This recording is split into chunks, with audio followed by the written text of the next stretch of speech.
Matutong hanapin at sundan ang mga provider sa trading platform ng Equity Copy. Ilunsad ang Equity Copy at mag-login gamit ang mga detalye ng account mo. Ipinadala ang mga ito sa iyo sa pamamagitan ng email. Bumaba at tignan-tignan ng leaderboard para maghanap ng mga provider na susundan.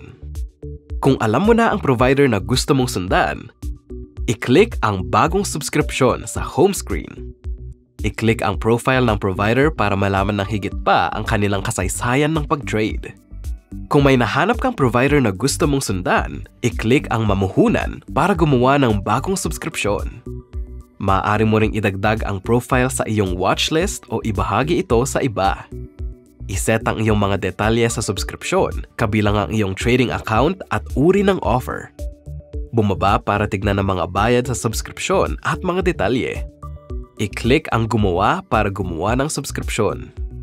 I-click ang OK para kumpirmahin na nabasa mo na ang impormasyon tungkol sa mga copy setting.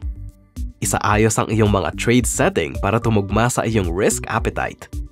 Panoorin ang aming video, paano baguhin ang iyong mga trade settings sa Equity Copy para sa higit pang impormasyon.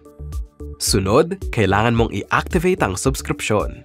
I-click ang mga aksyon at sunod ang i-activate. Piliin kung gusto mong kopyahin ang kasalukuyang posisyon ng iyong provider.